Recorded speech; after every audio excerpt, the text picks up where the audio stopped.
Good morning and welcome to Across the Arts. I am your host, Patrick D. McCoy. Today we're going to revisit a conversation series from 2013 addressing the issue of envy and jealousy in the arts. So, what is the difference between envy versus jealousy? I would love I would love to know your thoughts on the concept. This is my view of it. Envy is when you are happy for somebody, but in your mind, you're like, oh, I wish that could be me, or I can't wait till I get an opportunity like that. But it's no malice, it's no ill will towards the person. But jealousy, in my view, is where you have just contempt. You just even regret and resent the fact that the person has gotten this opportunity. So, what I would like to do is, I would love for you to share your comments and thoughts on this matter. And I hope that this is live on Facebook. If not, I do know that it's successful on YouTube. And what I would like to do is play this wonderful interview and this very candid conversation with musicians Robin Faye Massie and Anthony Stewart from 2013 on the Conversation series. I hope that you get something from this.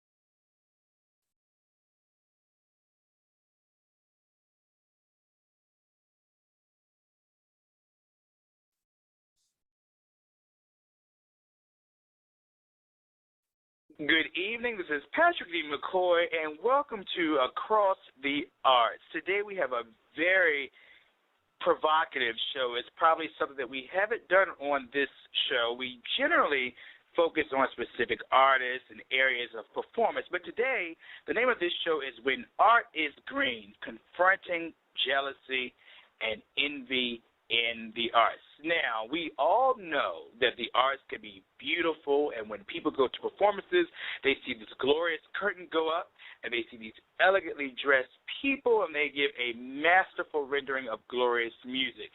But what happens when the lights come down and the curtains are closed?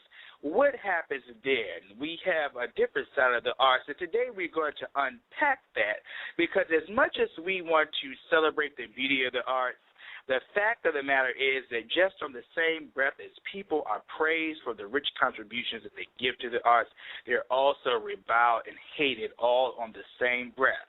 And today we're going to have a very candid discussion about that. I encourage you all to actually call in to discuss that with our guest panelists. Today we are joined by the Baltimore-based violist Robin Faye Massie Piggy, and we're so happy that she's here with us. Hey, Robin. Thank you, Patrick. And we are also joined today by the St. Louis-based modern composer Anthony Stewart. Hey, Anthony. Hey, how you doing today? I'm doing well. So today we're going to just go ahead and start this conversation right off, and I'm going to chime in and put my piece in at the end of this as a perspective coming from it from as a writer's point of view. But, Robert, I wanted to start with you. You know, a lot of times, you know, people, like I mentioned, they hear these wonderful concerts, they see the camaraderie on stage, but there's also a level of jealousy and resentment that sometimes people experience in the arts. What has been your take on that? Yeah, you are absolutely right. I think you touched on a very important point that, you know, there's an element to what you see on stage, and then when you close the curtains, what happens, you know, backstage.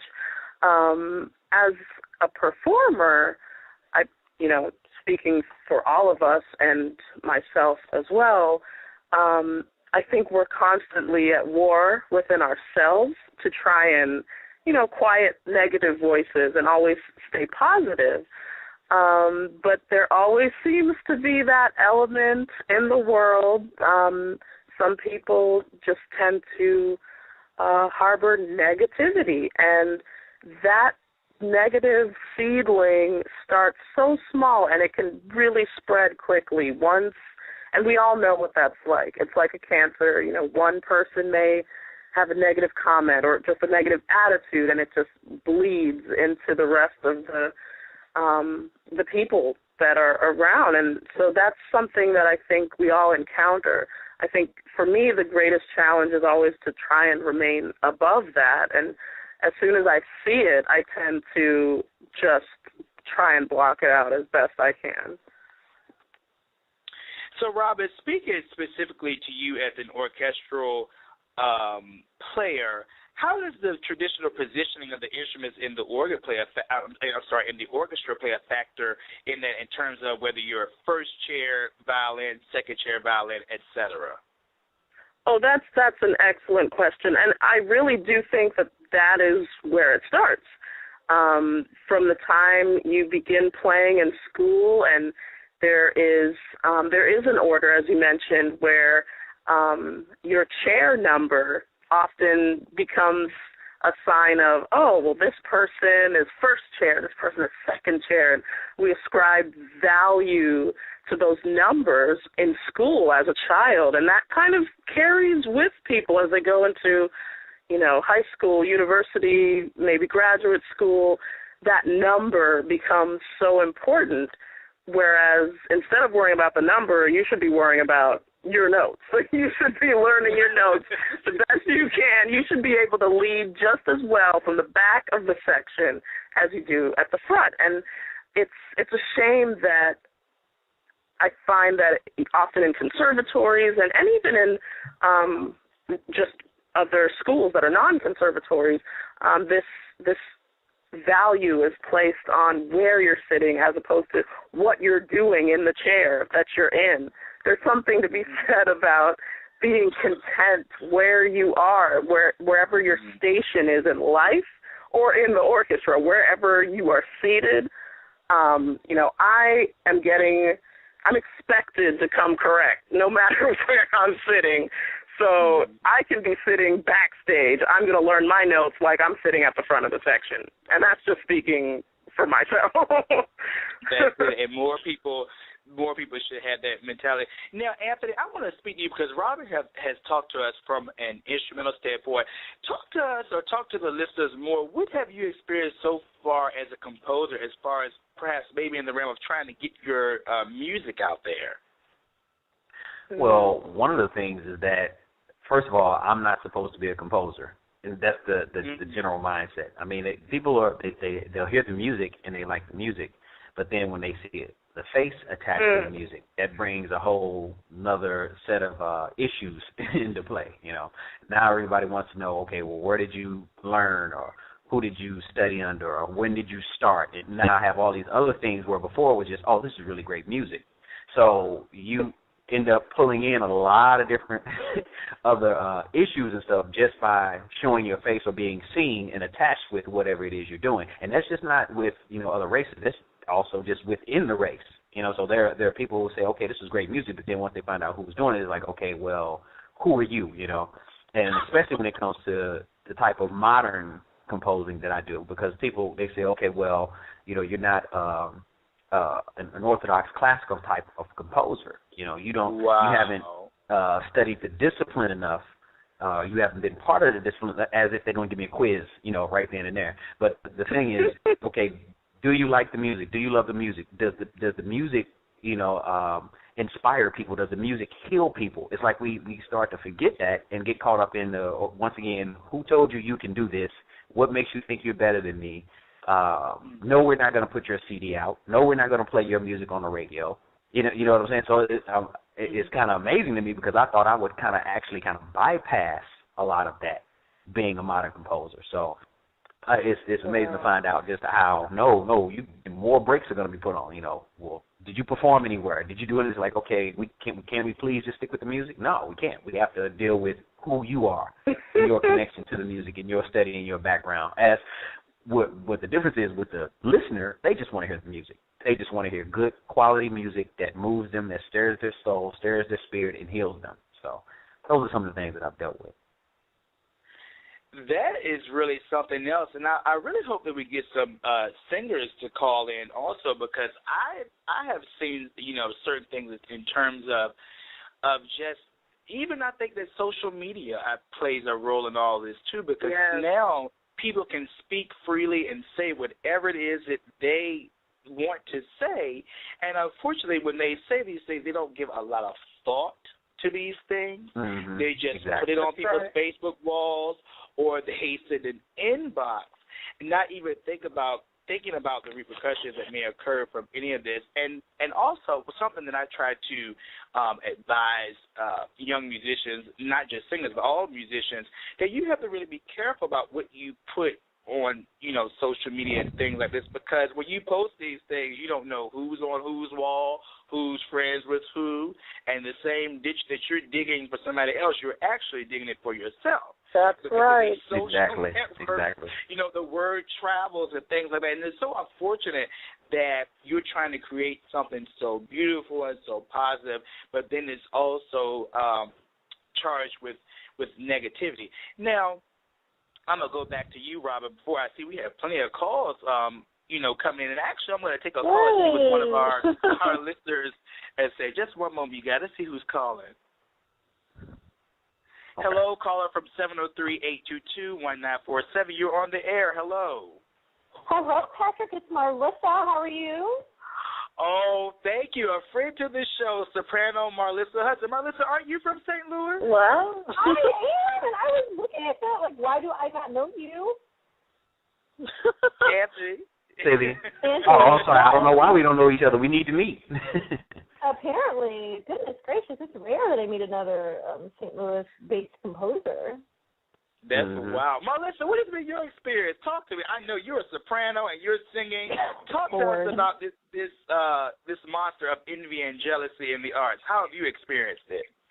Well, you know, my first experience was really at the conservatory, because there was, I mean, one time I had an audition, and for some reason, I can't even remember, I couldn't find this particular edition of an anthology, and I asked another girl there who was auditioning that I knew very well, and I thought we were friends. She told me no, I couldn't use it. So that was my very first experience with the Green-Eyed Monster. I think, though, because of the way music is changing, more recently what I've experienced is more around how I look and how I sound. So, you know, comments like, oh, you know, you lost so much weight, I bet you're getting work now. Or I guess, you know, lust is really going to pop off now because, you know, you look a certain way, not even taking into account my singing. Wow. So, but that's the pressure for sopranos and to certain other voice parts, but definitely sopranos here now. It's appearance.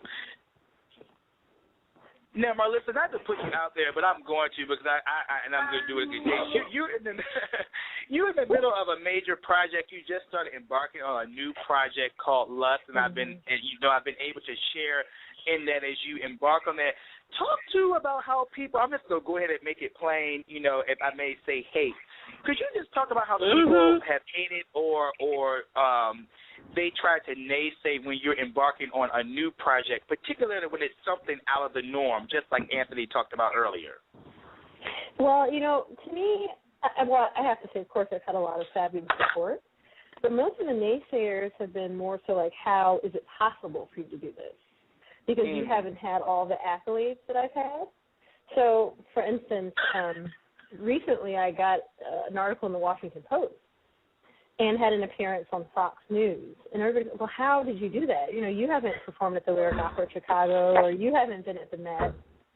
Basically, what makes you able to get these things? And honestly, I just have to say the grace of God. I don't know. I try my best to connect with people.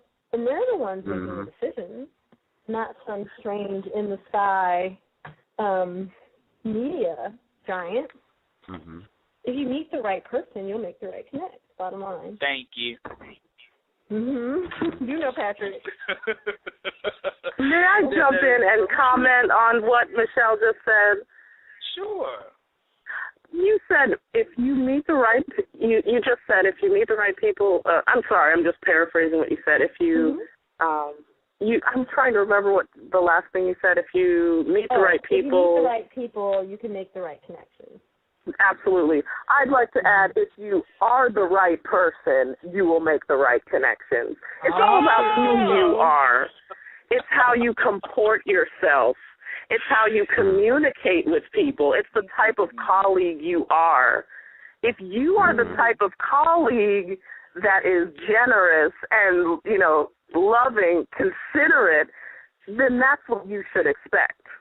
That's not what we always get, but if you are being the type of person you want other people to be, that's the model. Thank you. And that's something I do work with. Every morning I wake up and I'm like, well, I get to try this again, try to be a little bit better, try to be a little bit more giving.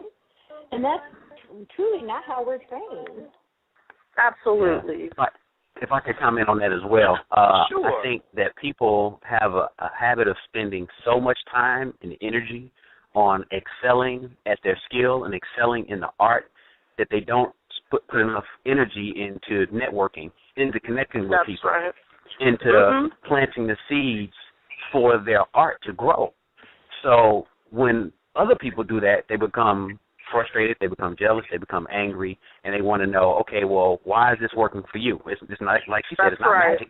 It's not anything, mysterious or spooky or anything. It's the simple fact that she has the type of personality or energy to plant seeds in other areas beyond just the craft, just the skill, just the talent, which you need to work at it. You definitely want to work at it and perfect that.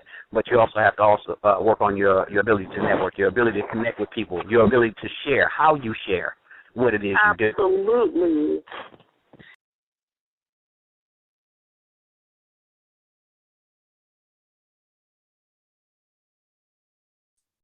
Now I want to add my 2 cents to this. So I want you all, I see you all are on Facebook. Hey, Kara Slack. Hey, Callie Day. Hey, Sarah, Gary, Keith, Renee. Good morning. Good morning. I wanted to go back into my archives. With this interview was back from 2013, for those of you all who are joining on the conversation series.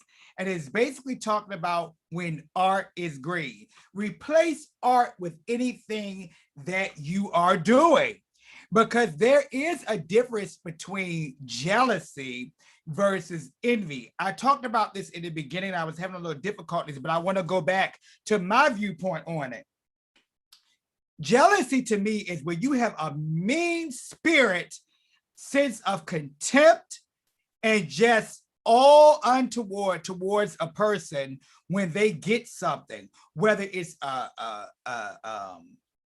new gig, a new opportunity.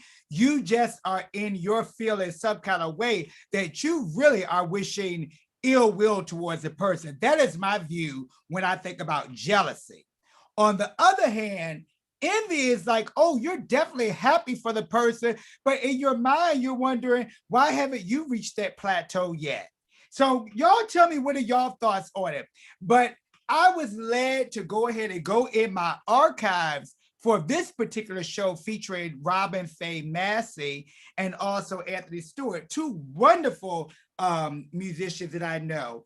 And they have experienced this. And you also heard the soprano Marlissa Hudson also chimed in. So I would love to know your thoughts. I want to talk about this because if you really think about it, during the pandemic, some people have thrived and some people not as much as others. Now that we're coming out of the pandemic, you see that people are really getting opportunities.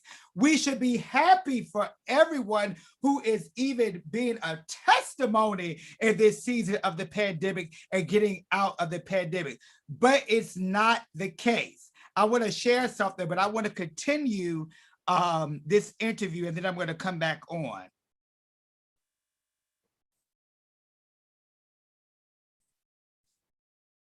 Absolutely. The late Richie Havens.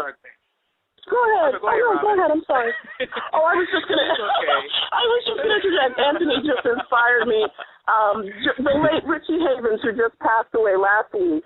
My favorite quote of his. He just said, "I'm not in show business. I'm in the communications business."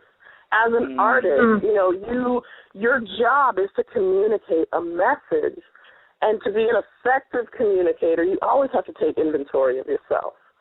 And a lot of us, and I challenge myself every day, too, to be as transparent and as real as I can be with myself. And I expect that I'm going to act that way with other people as well. And, a lot of people, they put up all kinds of walls and trying to hide, the ugly. But we all are complex creatures. We're all works in progress. So who am I to judge, what someone looks like, what someone is doing in their practice room? I'm so busy worried about myself. I agree with that. I would say I must need a new job because I don't have time to worry about what you're doing. Right. Exactly. And the thing I wanted to interject is the whole thing about connecting people. The thing that I have a real problem with, and you all may have had this instance too, the real problem I have is when people or persons, they expect you to jump at every single thing they do. I mean, they want you to be at everything, every concert, every recital, whatever it is they're doing. But when the shoe is on the other foot and it's time for them to show themselves friendly or to show themselves at your event, they are nowhere to be found. But when you look at Facebook, they're everywhere else but your event. I have a real problem with that. I have a real problem with that because I think that if you want support, you really have to give it. And I'm not saying that it's necessarily a quid pro quo type thing, but at the end of the day, it really is because you have to do something that's demonstrative to show someone, hey, I appreciate you, and that will garner them to say, oh, okay, well, maybe I need to make an effort to go. Now, in Washington, D.C. or St. Louis or wherever these big cities, it's music going on all the time, so surely you can't be at everything. But people know when your spirit is sincere, and they know that's right. So just to go back to Marlissa, I do want to go back to you because you offer up some valid points, especially when you made the comment, the fact that you were on Fox News and so forth and sort of, and the Washington Post, and then, somebody who's had, I guess, a longer, more venerable career or whatever the case may be, or they've been at, one of the major opera houses, and I guess they threw back that you hadn't. Okay, I think somebody just said it's about who you are and what you attract. You knew the right person. Right, and, I didn't take the traditional opera path. I mean, once I got married and had my son, I just made the decision not to pursue it in that way. But I don't knock anybody who has or who's been fortunate enough to do that. I just feel that I've been blessed and, frankly, worked my tail off to get what I've gotten. So I'm certainly not going to begrudge anybody else. I celebrate other people's joys. And I'm not pretending that I'm perfect and I've never felt jealous. I think the goal is not to not have the feeling. The goal is that when you're confronted with it, what do? Do you give into it? Do you push through it? Do you just have to learn how to deal with it in a healthy way. And for me, the way I deal with it is that I work harder. Mm-hmm. That's it. So this is for anybody. Have any of you all have just in terms of the jealousy piece, have you all have ever had to, I know, Marlissa, you spoke about the practice room scenario at the conservatory, but in your adult life, have you all ever had to confront somebody about this spirit of jealousy or envy in terms of someone, who has maybe outright tried to sabotage your career? Or sabotage something that you've been trying to do? Have you ever had the opportunity to say, to really, specifically speak to someone on the matter? And because I'm sure there's someone listening, they probably are wondering how to do it. How do you approach somebody with this kind of behavior? I can speak to that real quick. One of the things you want to do is to, if you know who the person is, because that's the first thing to find out exactly, depending on the situation. If you know who it is, ask to talk to them off to the side, away from everybody else. Never bring it up in front of other people because that adds too many other things in the mix. where they might have to feel like they need to represent themselves or, stand up or, express themselves a certain way. So you want to pull them off to the side if you can and then just ask them, hey, what's the problem? I mean, I had to do that. That was a person who would not let me, he wouldn't let me have my CD played at a particular workplace. The music played throughout the system at this office complex. And coming to find out, he was like, hey, once I pulled him to the side, he said, I don't believe that your music is classical music. And I'm like, okay, how do you define classical music? What's your definition of it? He was like, well, it definitely doesn't have anything to do with a computer or electronics. It doesn't have anything to do with digital composition or digital composing at all. I'm like, okay, are you talking about the making of classical music, or are you just talking about classical music, how it sounds and what it evokes in people? Because it's a different thing. So anyway, we had to have this long conversation, and it took a minute for us to get to the root of what it really was, is that they themselves were an artist or a performer who tried to, really engage the art, and they failed at it. And they felt that I didn't deserve, or I didn't have the right to be successful when they put so much energy into it and had failed. So after we worked through that and finally got through all of that, he finally, accepted it and bought into it and allowed the music to be played. But I'm just saying, you have to get with whoever it is and just pull them off to the side and say, hey, what's really going on here? What is really the problem? That is. So I want to come in on that point. I would love to know your thoughts. Jealousy versus envy. I am so glad that I went back to listen to this. As you all know from my work, I generally try my best to support and share what people are doing in their careers and so forth and so on. I'm going to give you something that just happened to me, and you may have had this whole thing happen to you. As you all know, I often share announcements, appointments, performances of so many artists and things that are going on in the arts community. I make it a point. If I share it, I'll give it validation to it. If I click share on something that you're doing, whether it's on my personal page, if I click share in my personal groups, that means that I am supporting you. I am putting it out there in the atmosphere in my network to let you know, hey, Patrick D. McCoy supports you, and I want everybody else to support you. That is my mindset. But I'm going to tell you what happened the other day. Hey, Brother Leon, good to see you. I'm going to tell you something that happened to me the other day. I got news of a great appointment. I was so happy. I was so thrilled. I shared it on my journalism page. I shared it in several of my other platforms here on Facebook. And I was just so happy. I saw all of my people who knew this person. They jumped on, was congratulating the person, congratulating the appointment. That's what we're supposed to do. So I thought, what happened and what often happens to me is that I got an inbox message, basically questioning the appointment and why did I feel led to share the good news. I felt led because I am, was, and will continue to be genuinely happy for the appointment. We have to stop this nonsense.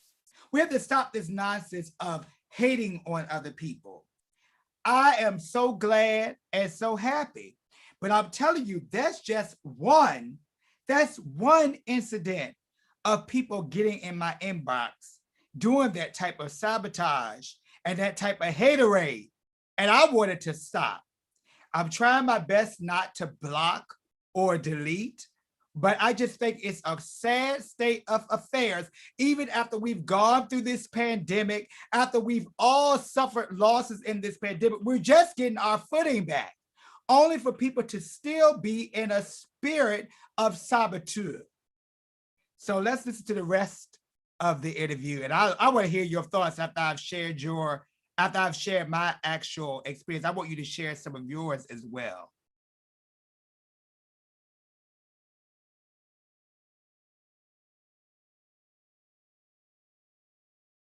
That could be That's something. neat. I think we have a That's caller on the line from 804, and I'm going to bring them on. The caller calling from 804, you're on the air. Good evening. Hello, caller from 804. Okay, I think that they have dropped. Maybe they'll call back. Okay. Well, I want to speak, I definitely want to speak from my standpoint because most of you all know my career is multifaceted, as a singer, as an organist at pianist and so forth. But these days I find myself doing a lot of extensive music journalism, which I readily enjoy. And the jealousy piece that I have experienced about, like Anthony was saying in his arena, is that the fact that some people think that, you shouldn't be at a certain place yet, or you shouldn't be at a certain station. And what I'm speaking of is like, I moved from a small town. I moved to Washington D.C. I'm not a native Washingtonian. I've embarked on this journalism career, and yet I have interviewed huge figures that people wait for years to interview. And sometimes that kind of creates a jealousy. Also, sometimes people they think it's a hierarchy of recognition. They say, when you interviewed this person before me, and then they think it's something personal. It has nothing to do with that. So, from the journalism standpoint, I definitely, understand the dilemma. So, Robin, getting back to you. I don't think I asked you specifically. Have you ever had to deal with a envious, like, jealousy type situation specifically, especially like, let's say, like, if you're trying to advance a certain project or just something you're trying to do, has someone ever tried to squash that for you, and how did you deal with it? That is an excellent question. First, if I may backtrack a bit, I want to apologize. I think I accidentally called Marissa Michelle because I didn't hear your name. But, no worries. I just wanted to clear that up. Okay. But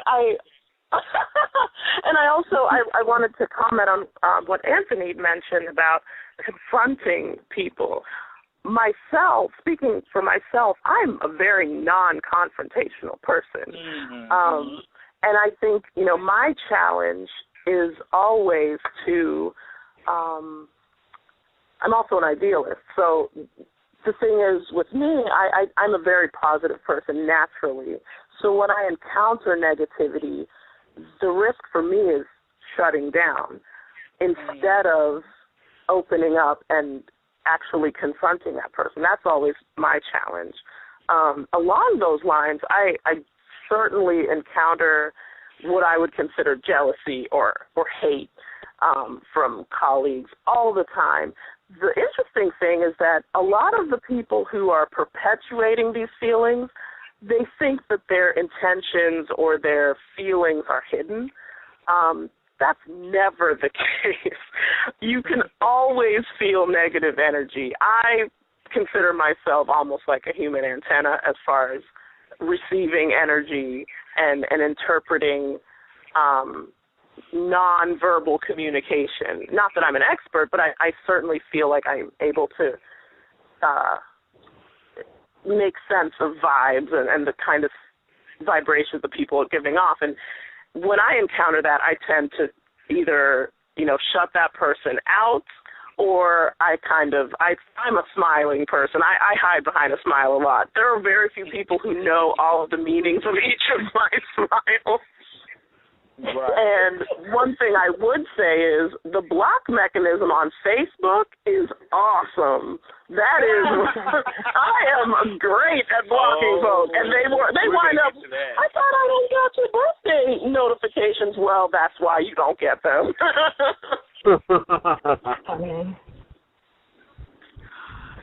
Oh, you mentioned Facebook, and I just want to piggyback, just to share, and I won't drop any names because this area is so small, but I would be remiss if I didn't mention the numerous things that I have received on Facebook because I have not interviewed certain people or, people have not, if they have certain students or whatnot, and if I don't, if I didn't choose to highlight something they did, I have gotten some very rough things, and I have used the block feature on Facebook numerous times. But the funny thing about Facebook is you can block a person on Facebook and they'll see you in person and think that that relationship is still natural. And when I block you on Facebook, I think I have blocked you, period. Wow. Marlissa, have you had to use the block feature on Facebook to ward off the jealousy and envy? Well, normally it's more so to ward off crazy men because they feel comfortable sending you any kind of message, just, hey, sexy, what's going on? I'm like, what? Huh? No, this is not a dating service. I need you to be gone. But I guess the final takeaway from all of this, I want to use a phrase that a friend of mine, Terrence Tarver, who is a singer here in the area, he always uses. I just feel like this is his sentiment, and I just want to convey it. It's enough room at the table for all of us to eat.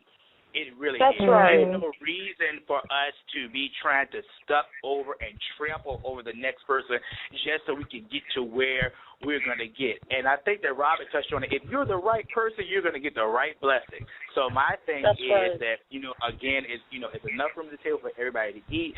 Everybody has a very distinct gift, a very distinct calling.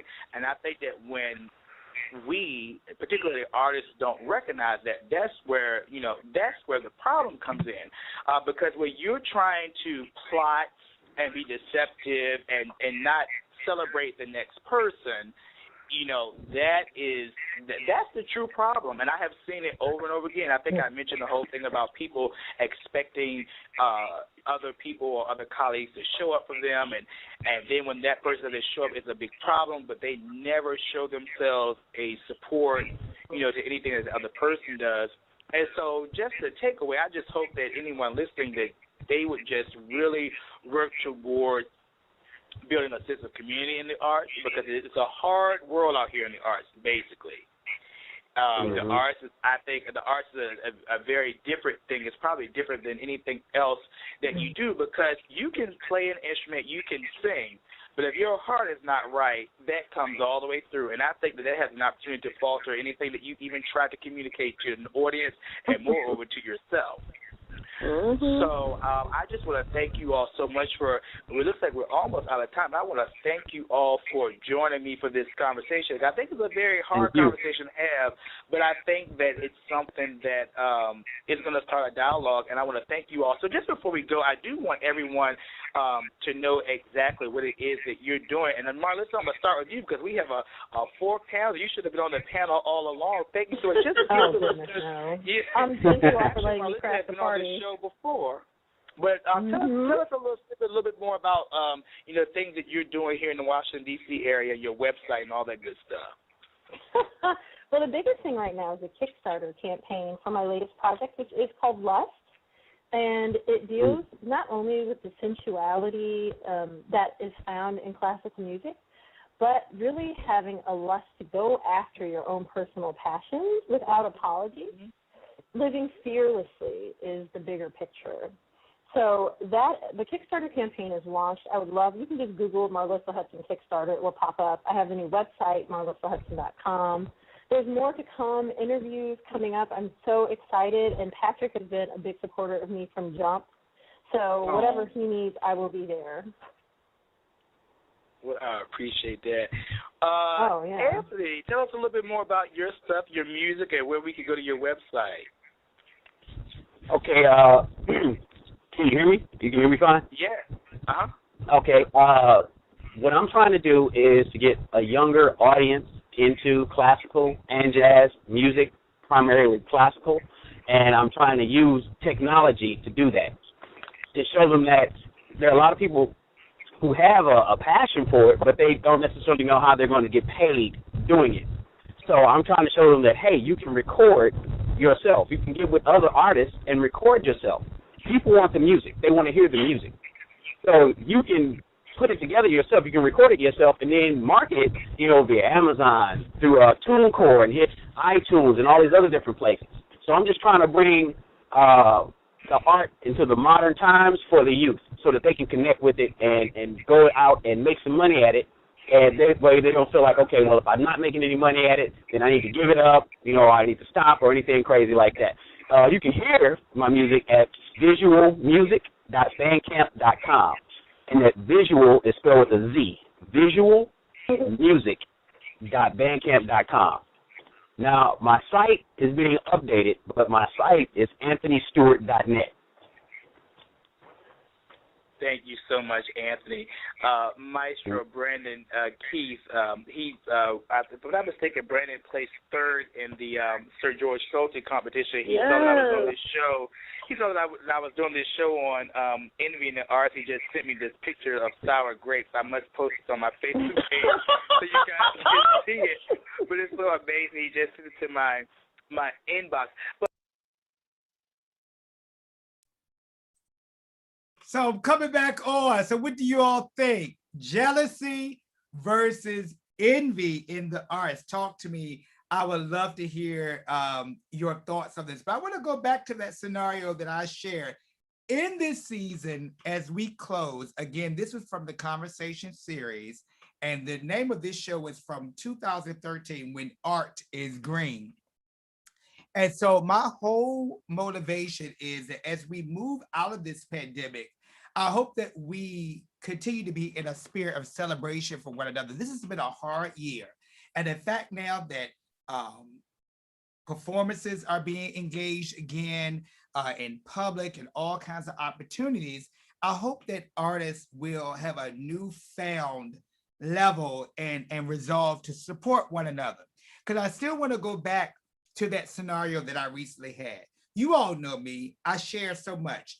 If I share something that an artist is doing, and it doesn't even have to be the arts, if I share it from my page, from my spaces, then I'm giving validation to it and I support you. It's no hidden agenda. And I just hope that as we continue to thrive, survive, and live our best lives in the arts, that we will continue to support one another. Again, I am Patrick D. McCoy. This has been an encore presentation of Across the Arts, When Art is Green. You can follow me on Facebook, Patrick D. McCoy. You can follow me on Instagram, PDM06. You can follow me on Twitter at Patrick D. McCoy. Again, let's knock out this spirit of jealousy and let's support one another as we strive to be our brightest and best selves in this art form as we get out of this dreadful pandemic and back onto the stages and creating like we have been placed here to do. Have a great day.